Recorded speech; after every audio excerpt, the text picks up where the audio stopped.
Hello and welcome to our today's lecture. This is our new chapter. In this lecture, we are going to discuss about the ionic equilibria.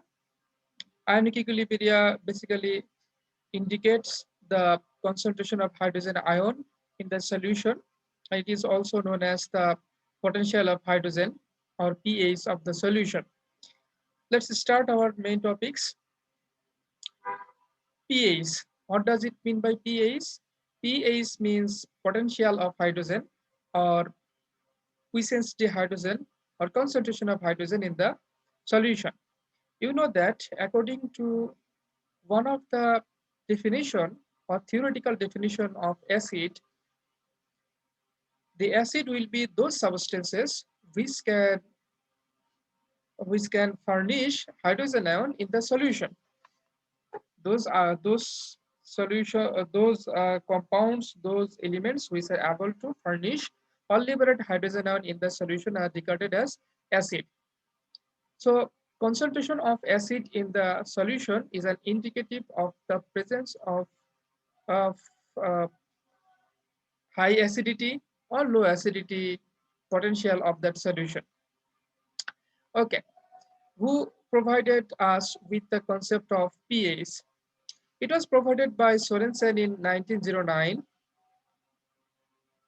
and it states that the pH concept is very convenient for expressing the hydrogen ion concentration. It was introduced by Sorensen in 1909, and it is defined as the negative base 10 logarithm of hydrogen ion concentration. What is the definition of pH? pH is the negative base 10 logarithm of hydrogen ion concentration. So mathematically, we can express a pH as like this. pH is the negative, this is the negative sign, base 10 logarithm, this is the base 10 logarithm of hydrogen ion concentration. This is hydrogen ion, and this third bracket indicates concentration. You know that third bracket generally indicates concentration. So mathematical expression of pH will be like this. pH is equal to minus log third bracket hydrogen ion concentration. Or if we want to know the anti-log, what will we do? We just reverse the reaction, and the reversal reaction will be concentration of hydrogen ion is equal to 10 to the power minus pH. 10 to the power minus pH. This is known as anti-log of hydrogen ion concentration. Anti-log will provide you the hydrogen ion concentration, and logarithm will provide you the pH of that solution. I think you have understood what is pH and what is anti-log. So now let's devise some mathematical formulation that will help us in the understanding of various concepts regarding pH and allied things. First of all, here hydrogen ion third bracket hydrogen ion concentration is the concentration of hydrogen ion in moles per liter. Moles per liter, what do you mean by moles per liter? Moles per liter indicates molarity. Moles per liter indicates molarity. You can remember the definition of molarity. Molarity was moles of solute. Molarity, capital letter M, was moles of solute in 1 liter solution. So moles per liter is an indicative of molarity. So in this case, the concentration of hydrogen ion will be expressed in moles per liter or in molarity. That's all about pH. Now let's devise some another equation. We have learned that the concentration of hydrogen ion is when it is expressed as pH it has to be treated with minus log.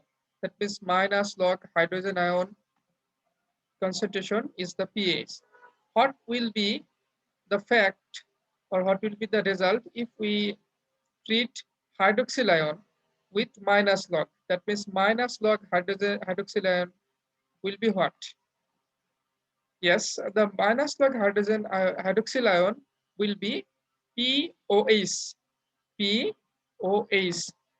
If minus log hydrogen ion is pH, then if uh, therefore if we replace the hydrogen ion with hydroxyl ion, then this equation will be POH. This equation will be just like this: POH. Minus log hydroxyl ion is equal to POH. POH. There will be no third bracket. It has been written mistakenly. There will be no third bracket. Minus log hydroxyl ion is equal to POH. Okay. If minus log hydrogen ion is equal to pH and minus log hydroxyl ion is equal to POH, then what will happen if we write minus log Ka minus log Kw? Yeah. Similarly, just like the pH and POH, minus log Kw will be pKw. Minus log Kw will be pKw. So minus log Kw is equal to pKw. From these three equation, it is clear that minus log anything, minus log hydrogen ion concentration, or minus log hydroxyl ion concentration, or minus log dissociation concentration, whatever it is, that ultimately provides us with the form P that substance. P that substance. If it is minus log hydrogen ion concentration, that will that gives us ultimately pH. P that substance means pH. Minus log hydroxyl ion gives us POH. Minus log water dissociation constant or equilibrium constant gives us P water dissociation constant. So anything that comes with minus log ultimately gives us P that substance. Anything that comes with minus log and concentration of that substance, ultimately that will be equal to P that substance. Minus log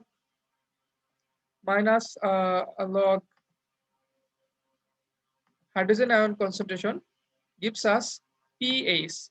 Minus log hydroxyl ion concentration gives us POH. Minus log dissociation constant Kw gives us pKw. So anything that comes with minus log ultimately converts into P that substance. Minus log hydrogen ion concentration, P that substance means pH. Minus log hydroxyl ion concentration, P that substance means POH. Minus log dissociation constant or water dissociation constant gives us P that substance then means pKw. So minus log any quantity X will be what? P that substance means Px. Minus log X, concentration of X will be Px. তাহলে তখন আমরা যেটা বললাম সেটাকে যদি বাংলায় বলি তাহলে জিনিসটা এরকম হয় যে 1909 সালে সোরেনসেন আমাদেরকে কনসেপ্ট দিয়েছেন পিএইচ এর। এটার সংজ্ঞা হচ্ছে negative base 10 logarithm of hydrogen ion concentration. Mathematically এটাকে এভাবে প্রকাশ করা হয়, negative base 10 logarithm of hydrogen ion concentration. Third bracket দিলে সেটাকে কনসেন্ট্রেশন প্রকাশ করে, আর হাইড্রোজেন আয়ন হচ্ছে H+, এটা পজিটিভ আয়ন। সুতরাং হাইড্রোজেন আয়নের পাশে যদি থার্ড ব্র্যাকেট দেওয়া হয় তাহলে সেটা হবে হাইড্রোজেন আয়ন কনসেন্ট্রেশন। তাহলে পিএইচ সমান সমান কি? Minus log hydrogen ion concentration. এখন আমি যদি বলি তাহলে হাইড্রোজেন আয়ন কনসেন্ট্রেশন কি? হাইড্রোজেন আয়ন কনসেন্ট্রেশন হলে সেটাকে আমরা বলি অ্যান্টিলগ। অ্যান্টিলগ করলে কি হবে? Hydrogen ion concentration is equal two 10 to the power minus pH. অর্থাৎ এই যে পিএইচটা ছিল সেটা হচ্ছে 10 যে পাওয়ার, সে পাওয়ারের উপরে চলে যাবে, আর এই যে মাইনাসটা ছিল সে মাইনাসটা এখানে অটোমেটিক্যালি চলে যাবে। আচ্ছা, এখন যদি মাইনাস লগ হাইড্রোজেন আয়নের পরিবর্তে মাইনাস লগ হাইড্রোক্সিল আয়নের কনসেন্ট্রেশন ধরি তাহলে কি হবে? হাইড্রোজেন আয়নের পরিবর্তে যদি হাইড্রোক্সিল আয়ন ধরি সেটা হবে হচ্ছে POH। Minus log hydrogen ion concentration সমান সমান ছিল PH, অথবা PH সমান সমান ছিল minus log hydrogen ion concentration, যাই বলেন না কেন। তাহলে minus log hydroxyl ion concentration সমান সমান হবে হচ্ছে POH, এটা হবে POH হবে। একইভাবে মাইনাস লগ ডিসোসিয়েশন কনস্ট্যান্ট বা ওয়াটার ডিসোসিয়েশন কনস্ট্যান্ট যদি হয় তাহলে সেটা সমান সমান কি হবে? Minus log water dissociation constant সমান সমান হবে P water dissociation constant. Water dissociation constant হচ্ছে KW, তাহলে মাইনাস লগ KW সমান সমান PKW। তাহলে এই তিনটা জিনিস থেকে আমরা যেটা বুঝলাম সেটা হচ্ছে মাইনাস লগ এনিথিং, যে কোনো জিনিসের কনসেন্ট্রেশন সেটা সমান সমান হবে পি ওই জিনিসটা। যদি মাইনাস লগ হাইড্রোজেন হয় তাহলে সেটা হবে PH, পির সাথে ওই H চলে আসবে। যদি মাইনাস লগ হাইড্রোক্সিল আয়নের কনসেন্ট্রেশন হয় তাহলে হবে POH। যদি মাইনাস লগ KW হয় তাহলে সেটা হবে PKW। একইভাবে মাইনাস লগ যদি X হয়, মানে X এর কনসেন্ট্রেশন যদি হয় তাহলে সেটা কি হবে? PX, সেটা কি হবে? PX। তাহলে এটা আমরা ক্লিয়ারলি বুঝতে পারলাম যে minus log anything is equal two P that substance, অর্থাৎ মাইনাস লগ X যদি হয় তাহলে হচ্ছে PX, মাইনাস লগ যদি KW হয় তাহলে সেটা হচ্ছে PKW হবে। মাইনাস লগ হাইড্রোক্সিল হলে POH, minus log hydrogen ion concentration হলে সেটা হবে হচ্ছে PH। উল্টা করে যদি বলি PH সমান সমান কি? Minus log hydrogen ion concentration. POH সমান সমান কি? মাইনাস লগ হাইড্রোক্সিল আয়নের কনসেন্ট্রেশন। তারপরে POH সমান সমান minus log hydroxyl ion concentration. যদি বলি PKW, P এর পরে KW, এটা কি হবে? এটার মানে হচ্ছে মাইনাস লগ KW, মানে KW এর কনসেন্ট্রেশন। যদি বলি PX তাহলে এটা কি হবে? এটা হবে হচ্ছে minus log concentration of X। তো এই হচ্ছে আমাদের একটা সূত্রের মূলনীতি। ঠিক আছে, লগের ক্ষেত্রে, মাইনাস লগের ক্ষেত্রে এরকম হবে, মাইনাস লগ যা হবে সেটা হচ্ছে P এর উপরে চলে যাবে, আর যদি অ্যান্টি লগ করি তাহলে 10-এর উপরে ওই ভ্যালুটা চলে আসবে। আচ্ছা, এবার আমরা একটু সামনের দিকে অগ্রসর হয়। আমরা যদি পানিকে বিশ্লেষিত করি, পানিকে বিশ্লেষণ করলে আমরা দুটো জিনিস পাই। বিশ্লেষিত করলে আমরা দুটো জিনিস পাই, একটা হচ্ছে হাইড্রোক্সিল আয়ন, একটা হচ্ছে হাইড্রোজেন আয়ন। তো আমাদের পিএইচটা নির্ণয় করা হয় হাইড্রোজেন আয়নের কনসেন্ট্রেশন দিয়ে। তো দেখা গেছে যে পানিকে যদি আমরা বিশ্লেষিত করে হাইড্রোজেন আয়নটা পরিমাপ করি, সেটা হলো 25°C টেম্পারেচারের জন্য পানিতে সর্বোচ্চ পরিমাণ হাইড্রোজেন যেটা পাওয়া যায় সেটার কনসেন্ট্রেশন হচ্ছে 10⁻0 মোল পার লিটার। আমরা এর আগেই বলেছিলাম হাইড্রোজেন আয়নের কনসেন্ট্রেশনকে আমরা মোল পার লিটারে প্রকাশ করব। সেই হিসাবে হাইড্রোজেন আয়নের কনসেন্ট্রেশনটা হবে হচ্ছে সর্বোচ্চ কনসেন্ট্রেশন 10⁻0 মোল পার লিটার, এটা আমরা পাওয়া গেছে, এটা পেয়েছি সর্বোচ্চ কনসেন্ট্রেশন হাইড্রোজেন আয়নের।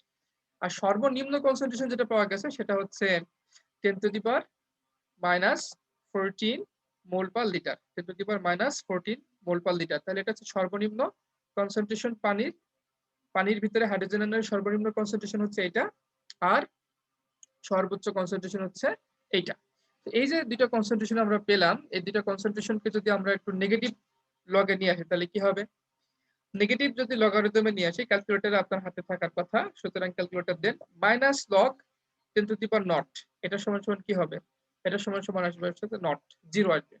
এবার আপনি ক্যালকুলেটরে আরেকটা করেন, মাইনাস লগ 10⁻⁻14, এটা সমান সমান কি হবে? এটা সমান সমান হবে হচ্ছে 14 বা 14 হবে। আচ্ছা, তো এই দুইটাকে যদি আমরা এই লগারিদমে ফেলি তাহলে 1 নম্বর 2 নম্বর ইকুয়েশন থেকে আমরা যেটা পাই, minus log hydrogen ion concentration, সেখানে যদি হাইড্রোজেন আয়ন কনসেন্ট্রেশনটা আমরা সর্বনিম্ন ভ্যালুটা বসিয়ে দিই 10⁻⁻0, এটা যদি হাইড্রোজেন আয়ন কনসেন্ট্রেশনের এই জায়গাটায় বসিয়ে দিই তাহলে হয় হচ্ছে তার ভ্যালু আসে হচ্ছে 0। আর আমরা যদি এই জায়গাটায় হাইড্রোজেন আয়নের কনসেন্ট্রেশনের জায়গায় আমরা যদি 10⁻14 সর্বনিম্ন যে ভ্যালুটা সেটা যদি বসিয়ে দিই এখানে হাইড্রোজেন আয়নের কনসেন্ট্রেশনের জায়গায় এটাকে বসিয়ে দিলাম, তাহলে উত্তর আসে হচ্ছে 14 বা 14। তাহলে সর্বোচ্চ 0 থেকে সর্বনিম্ন কনসেন্ট্রেশন যেটা ছিল সেখান থেকে আমরা পেলাম হচ্ছে 14, সর্বোচ্চ থেকে পেলাম 0, সর্বনিম্ন থেকে পেলাম 14। এই 0 এবং 14 এই যেটা রেঞ্জ, এটা স্কেল, এই স্কেলটাকে বলা হয় পিএইচ স্কেল। এই স্কেলটাকে বলা হয় পিএইচ স্কেল। ইংলিশে আমরা কি বলছি? In order to express the hydrogen ion concentration or acidity of a solution, a pH scale was evolved. Hydrogen আয়নের কনসেন্ট্রেশন বা অ্যাসিডিটির স্কেল কতটুকু হবে সেটা আমাদেরকে বোঝার সুবিধার্থে আমরা পিএইচ স্কেলটা তৈরি করেছি বা পিএইচ স্কেলটার জন্ম, এজন্য পিএইচ স্কেলটা তৈরি করা হয়েছে। The scale on which pH values are computed is called pH scale. যেই স্কেলের যে সাপেক্ষে পিএইচ এর ভ্যালুটা কম্পেয়ার করা হয় বা গণনা করা হয় সেটাকে বলা হয় পিএইচ স্কেল। তো পিএইচ স্কেলের টোটাল ভ্যালু হচ্ছে 0 থেকে 14। স্কেল মানে তো আপনারা জানেনই, স্কেল মানে হচ্ছে যে আমরা বাংলা স্কেলকে বলি কষি, অর্থাৎ 1 থেকে 12 পর্যন্ত, অর্থাৎ 12 ইঞ্চি পর্যন্ত এক দাগ টানা থাকে, এটাকে আমরা বলি স্কেল। এটা আমাদের একটা মাপদণ্ড।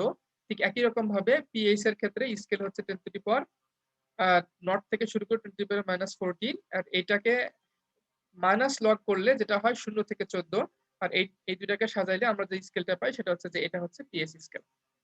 ঠিক আছে, এটা হচ্ছে পিএইচ স্কেল, এটাকে বলা হয় পিএইচ স্কেল। তো এই পিএইচ স্কেলের মাঝখানের বিন্দু কোনটা? এই পিএইচ স্কেলের মাঝখানের বিন্দু যেটা সেটা হচ্ছে এটা 10 টু দি পাওয়ার -7, এটা মাঝখানের বিন্দু। এটাকে বলা হয় হচ্ছে নিউট্রাল পিএইচ, মানে তা অ্যাসিডও না সে বেজও না। আর এই 10 টু দি পাওয়ার -7 অর্থাৎ পিএইচ 7 থেকে যত উপরের দিকে যাবেন সেটা হবে কি বেসিক, অর্থাৎ সেটা হয়ে যাবে হচ্ছে ক্ষারীয়। আর 10 টু দি পাওয়ার -7 বা পিএইচ স্কেল 7 থেকে যত নিচের দিকে আসবে সেটা হয়ে যাবে হচ্ছে অম্লীয় বা অ্যাসিডিক হবে। তাহলে এই স্কেলের 7 হচ্ছে নিউট্রাল, 7 থেকে যত আপনি নিচের দিকে আসবেন সেটা হবে হচ্ছে অ্যাসিড, আর 7 থেকে যারা উপরের দিকে যাবে সেটা হবে আসলে বেস, সেটা হবে বেস। আচ্ছা, তো আমার মনে হয় যে আপনারা বুঝতে পেরেছেন পিএইচ স্কেল কি এবং পিএইচ স্কেলের মাহাত্ম্য কি। এখানে আরো কিছু কথা লেখা আছে। On this scale the values ranges from 0 to 14, যেটা বললাম যে স্কেলের ভ্যালু হচ্ছে 0 থেকে 14 পর্যন্ত থাকে। Since pH is defined as minus log hydrogen ion concentration and the hydrogen ion concentration of water is 10 to the power -7, the pH of water is 7. ওয়াটারের hydrogen ion concentration হচ্ছে নিউট্রাল অবস্থায়, যদি pure water হয় তাহলে সেটা হচ্ছে 10 to the power 7 হয়। সেজন্য এটাকে বলা হবে হচ্ছে তার ওয়াটারের পিএইচ এর স্কেলটা হবে হচ্ছে 7। All solutions having pH less than 7 are acidic. Those with pH greater than 7 are basic.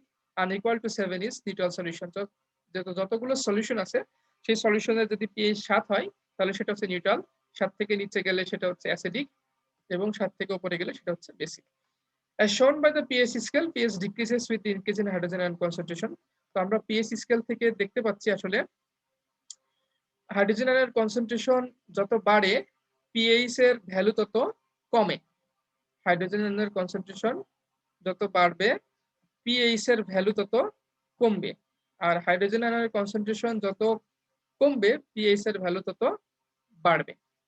The lower the pH, higher is the hydrogen ion concentration or acidity. উল্টা কথায় বলতে গেলে পিএইচ যত কম হবে হাইড্রোজেন আয়নের কনসেন্ট্রেশন তত বেশি হবে আর অ্যাসিডিটি তত বাড়বে।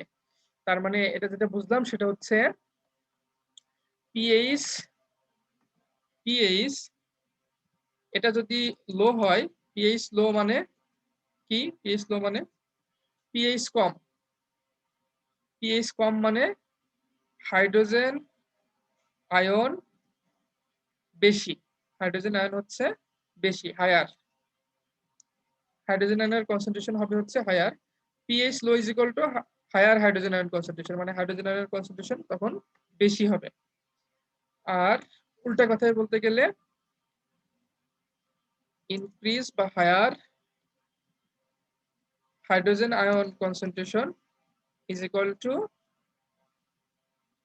decrease in pH. যত বেশি হাইড্রোজেন আয়নের কনসেন্ট্রেশন বাড়বে তত বেশি পিএইচ কমবে, আর যত বেশি পিএইচ কমবে তত বেশি তার অ্যাসিডিটি বাড়বে, অ্যাসিডিটি বাড়বে তত বেশি সে অ্যাসিডিক হবে, তত বেশি সে অ্যাসিডিক হবে। তাহলে এই তিনটা লাইনটা, এই লাইনটা একটু ভালো করে বুঝি আমরা। এই লাইনে যেটা বলা হলো সেটা হচ্ছে যদি হাইড্রোজেন আয়নের কনসেন্ট্রেশন, হাইড্রোজেন আয়নের কনসেন্ট্রেশন বাড়ে, হাইড্রোজেন আয়নের কনসেন্ট্রেশন বাড়লে পিএইচ এর ভ্যালু কমবে, পিএইচ এর ভ্যালু কমবে। আর পিএইচ এর ভ্যালু যত কমবে তার অ্যাসিডিটি তত বাড়বে। এটা আমাদের স্কেল দেখালে ভালো বোঝা যাবে। বলা হলো হাইড্রোজেন আয়নের কনসেন্ট্রেশন যত বাড়বে, যেমন হাইড্রোজেন আয়নের কনসেন্ট্রেশন বাড়তেছে কোন দিকে, যেদিকে বাড়তেছে এদিকে বাড়তেছে, কনসেন্ট্রেশন বাড়তেছে 10⁶ এটা হচ্ছে 10⁻⁷ থেকে বড়, তারপর 10⁵, 10⁶ থেকে বড়, 10⁻⁻² বড়, 1 বড়, তাহলে উপর থেকে নিচের দিকে বাড়ছে। তো হাইড্রোজেনের কনসেন্ট্রেশন যত বাড়বে তার পিএইচ এর ভ্যালু তত কমবে। এখন পিএইচ এর ভ্যালু কমতেছে 6, 5, 4, 3, 2, 1। আচ্ছা, যত বেশি পিএইচ এর ভ্যালু কমবে তত বেশি তার অ্যাসিডিটি বাড়বে। এজন্য উপর থেকে নিচের দিকেটা কি এই যে লিখে দিছে, উপর থেকে নিচের দিকেটা আস্তে আস্তে অ্যাসিডিটি বাড়তেছে, এটা অ্যাসিডিটি বাড়তেছে, ঠিক আছে, এটা অ্যাসিডিটি বাড়তেছে।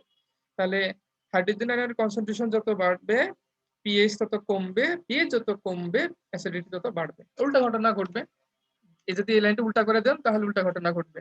হাইড্রোজেনের কনসেন্ট্রেশন যত বাড়বে পিএইচ এর হাইড্রোজেনের কনসেন্ট্রেশন যত কমবে পিএইচ এর ভ্যালু তত বাড়বে, পিএইচ এর ভ্যালু যত বাড়বে অ্যাসিডিটি কমবে, বেসিসিটি বাড়বে, তত বেশি সে বেসিক হবে, তত বেশি সে বেসিক হবে।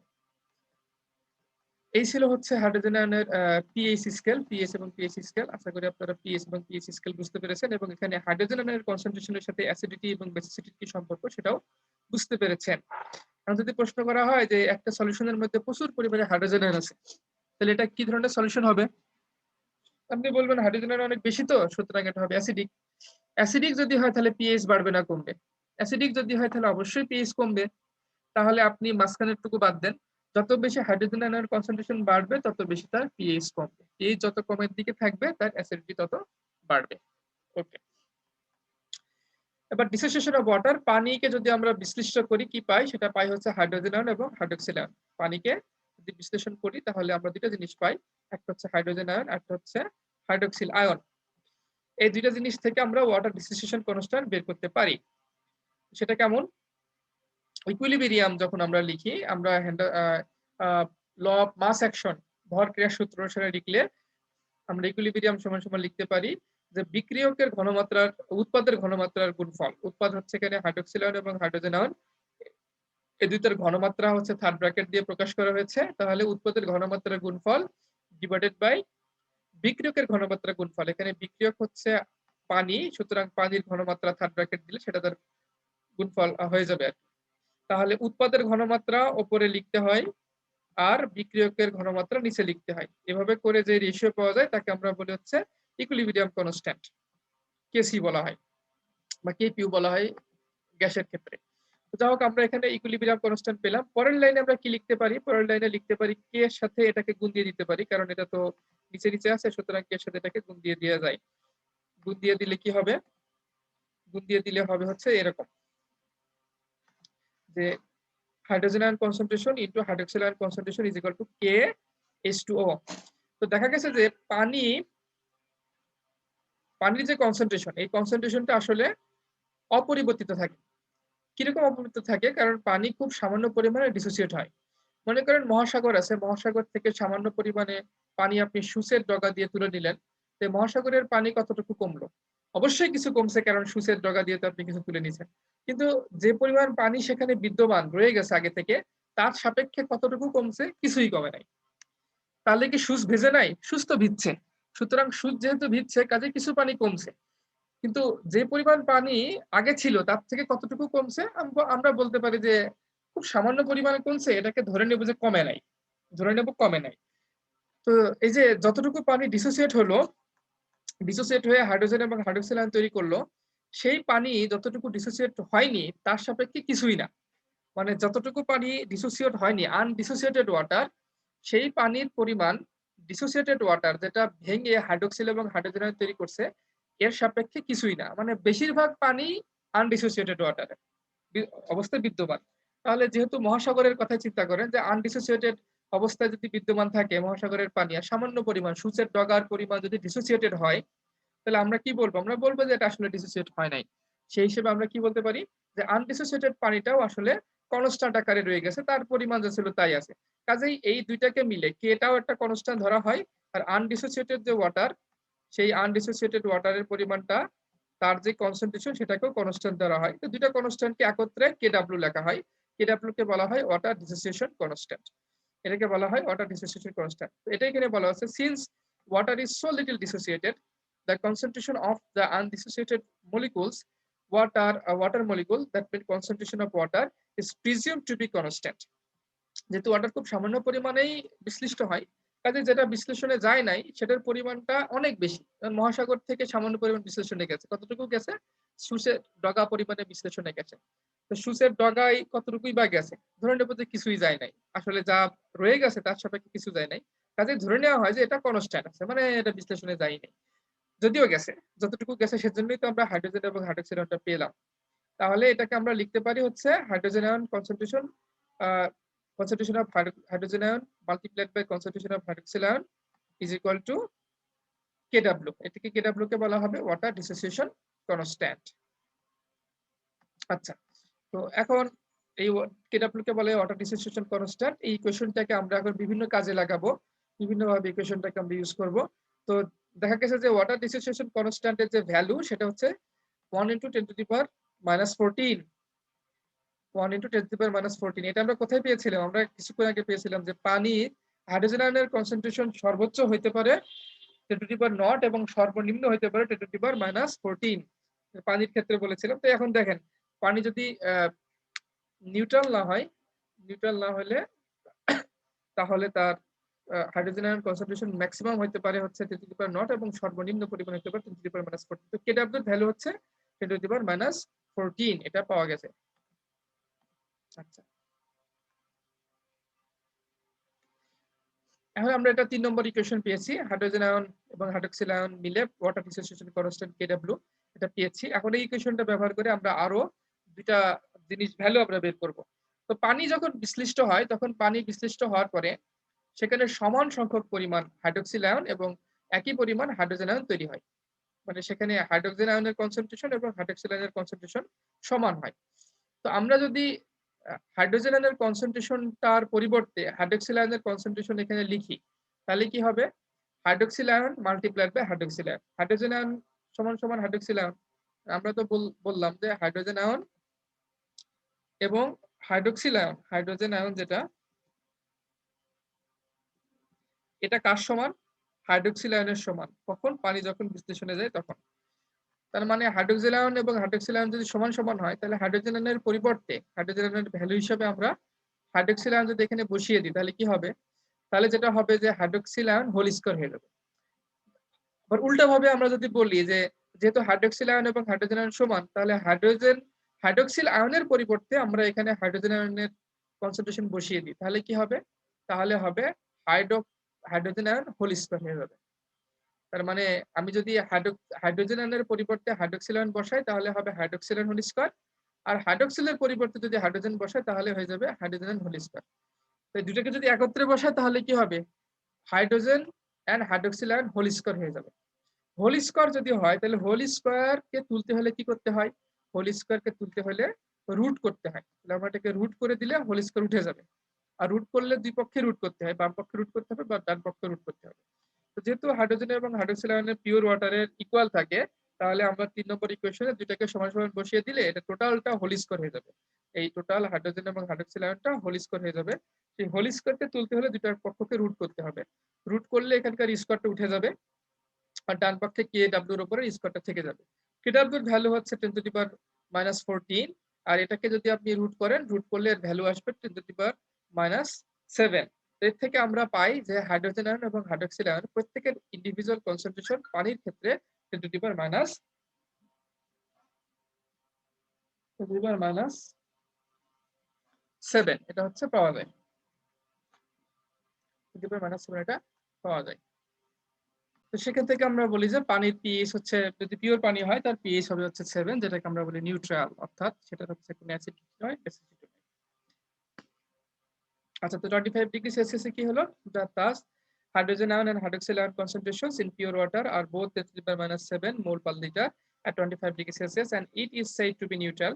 Now taking negative logarithm on both sides of the equation 3 we get আমরা 3 নম্বর ইকুয়েশনের যদি দুই পাশে মাইনাস লগ নিই তাহলে আমরা কি পাবো নেই তাহলে হবে হচ্ছে minus log hydrogen ion concentration multiplied by hydroxide ion concentration is equal to minus log KW আমরা জানি যে লগের ক্ষেত্রে যদি গুণ থাকে তাহলে সেটা যোগ হয়ে যায় তাহলে পরের লাইনে আমরা কি লিখতে পারি পরের লাইনে আমরা লিখতে পারি এটা যে হচ্ছে minus log hydrogen ion concentration plus minus log hydroxide ion concentration is equal to KW এবং আমরা এর আগে দেখেছিলাম যে যখন মাইনাস লগ হাইড্রোজেন আয়ন থাকে সেটাকে আমরা কি লিখতে পারি পিএইচ এবং মাইনাস লগ হাইড্রোক্সাইড আয়ন থাকলে সেটাকে আমরা কি লিখবো পিওএইচ মাইনাস লগ কেডব্লিউ থাকলে সেটাকে আমরা কি লিখবো পিকেডব্লিউ এটা লিখবো এটা আমরা পেয়ে গেলাম pH plus pOH is equal to পিকেডব্লিউ এবং কেডব্লিউ যে ভ্যালু সেটা আমরা জানি কেডব্লিউ এর ভ্যালু হচ্ছে 10 টু দি পাওয়ার -14 তাহলে কেডব্লিউ এর ভ্যালুটাকে নিয়ে আমরা একটু কাজ করি সামনের দিকে অগ্রসর হই আমরা জানি PKW is equal to PS plus POH থাকলে এটা KW সমান সমান 10 to the power -14 R PKW তাহলে কি ছিল মাইনাস লগ KW তাহলে মাইনাস লগ KW যদি লিখি তাহলে KW এর ভ্যালুটা আমরা মাইনাস লগ এর সাথে লিখে দিতে পারি তাহলে কি লিখবো PKW is equal to minus log KW is equal to minus log KW এর ভ্যালু আর KW এর ভ্যালু থেকে আমরা ক্যালকুলেট করলে পাবো হচ্ছে 14 তাহলে PKW এর আমরা যে ভ্যালুটা পেলাম সেটা হচ্ছে 14 এখন 4 নম্বর ইকুয়েশনে আমরা যদি PKW এর ভ্যালু বসিয়ে দিই তাহলে কি পাবো 4 নম্বর ইকুয়েশনে যদি PKW এর ভ্যালু বসিয়ে দিই তাহলে পাবো হচ্ছে PH plus POH সমান সমান 14 PH plus POH সমান সমান 14 তাহলে for any aqueous solution at 25 degrees Celsius pH plus POH at up to 25 degrees Celsius টেম্পারেচারে aqueous solution যদি পানি হয় তাহলে তারা যোগ করে একত্রে কত হবে pH plus POH সমান সমান হবে হচ্ছে 14 এটা ইকুয়েশন আচ্ছা তো ইকুয়েশন ডেরিভেশন শেষ আমাদের পিএইচ এর পার্টটা শেষ এখন আমাদের কিছু ম্যাথমেটিক্যাল প্রবলেম আছে এগুলো আপনারা বাসায় করবেন এগুলো করবেন যদি ধরেন এখানে পিএইচ একটা সলিউশনের পিএইচ দেয়া আছে 7.41 এর হাইড্রোজেন আয়ন কনসেন্ট্রেশন বের করতে হবে হাইড্রোজেন আয়ন কনসেন্ট্রেশন বের করতে হলে এটাকে অ্যান্টিলগ করতে হবে তাহলে হাইড্রোজেন আয়ন কনসেন্ট্রেশন বের হয়ে আসবে যদি এই অঙ্কটারে বলতো যে হাইড্রোক্সাইড আয়ন কনসেন্ট্রেশন কত তাহলে কি করতেন এখানে তো হাইড্রোক্সাইডের কোনো কথা লেখা নাই তাহলে আপনাকে যেটা করতে হতো প্রথমে আপনাকে যেটা করতে হতো পিএইচ প্লাস পিওএইচ সমান সমান 14 লিখতে হতো তো সেখান থেকে আপনি পিওএইচ এর ভ্যালুটা পেতেন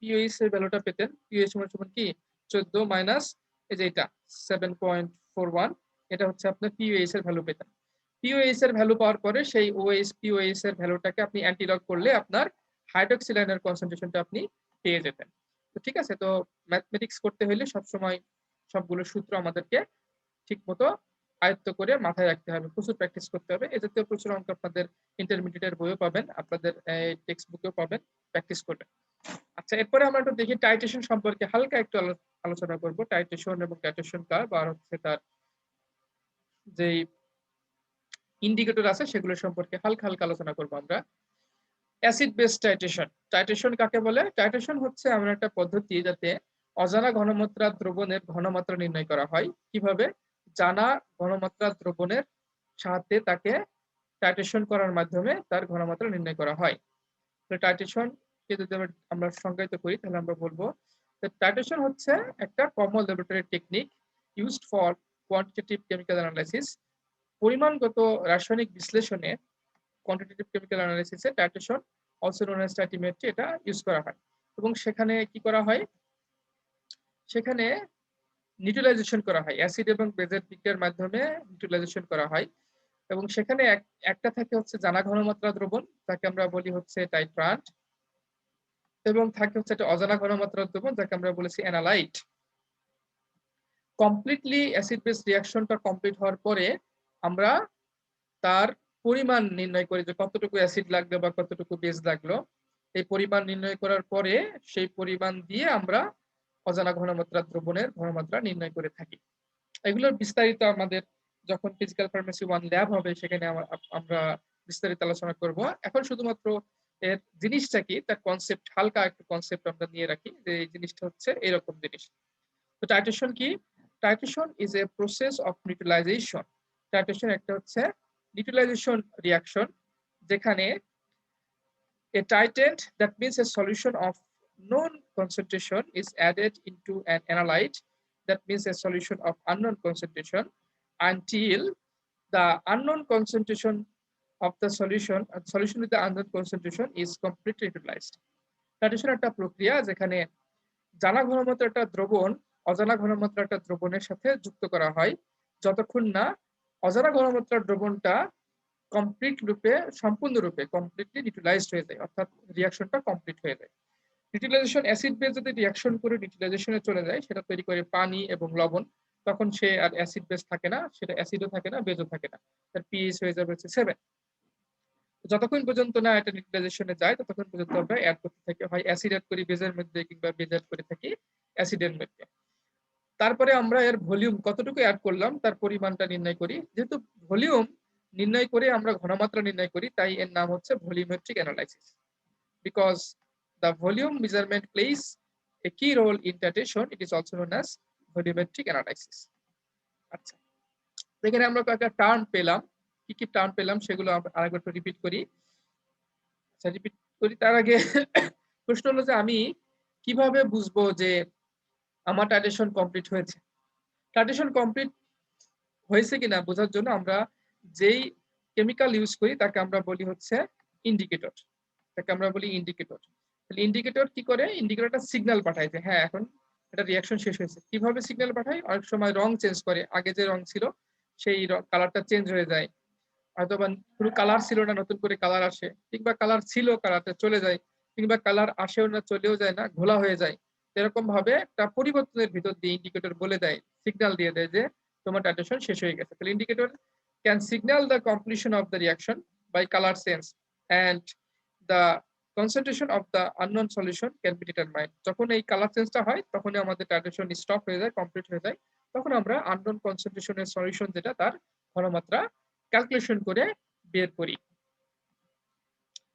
তারপরে তো টাইটেশনে আসলে মূলত যেটা ঘটনা ঘটে সেখানে আসলে অ্যাসিডের বেজে রিঅ্যাকশন হয়, স্ট্রং অ্যাসিড স্ট্রং বেজ হতে পারে, উইক অ্যাসিড উইক বেজ হতে পারে, এবং রিঅ্যাকশনের পরে মূলত পানি এবং লবণ তৈরি হয়। তো এখানে আমরা কয়েকটা টার্ম পেলাম, সেই টার্মগুলো হচ্ছে টাইট্রান্ট। টাইট্রান্ট কাকে বলবো? টাইট্রান্ট হচ্ছে জানা ঘনমাত্রার দ্রবণ। অ্যানালাইট পেলাম, অ্যানালাইট কাকে বলবো? অজানা ঘনমাত্রার দ্রবণ। তারপরে পেলাম হচ্ছে ইন্ডিকেটর, ইন্ডিকেটর কাকে বলবো? যার সাহায্যে আমরা টাইটেশনের এন্ড পয়েন্টটা বা শেষ পয়েন্টটা জানতে পারি। তারপরে জানলাম টাইটেশন। টাইটেশন হচ্ছে অজানা ঘনমাত্রার দ্রবণের ঘনমাত্রা নির্ণয় করার পদ্ধতি। টাইটেশনের অপর নাম হচ্ছে টাইটিমেট্রি। টাইটেশনের আরেকটা নাম হচ্ছে ভলিউমেট্রিক অ্যানালাইসিস, কারণ ভলিউম মেজার করে আমরা তার কনসেন্ট্রেশন বের করে থাকি। এইগুলো ছিল টার্মিনোলজি। আমরা এখন একটি ইন্ডিকেটর সম্পর্কে জানবো।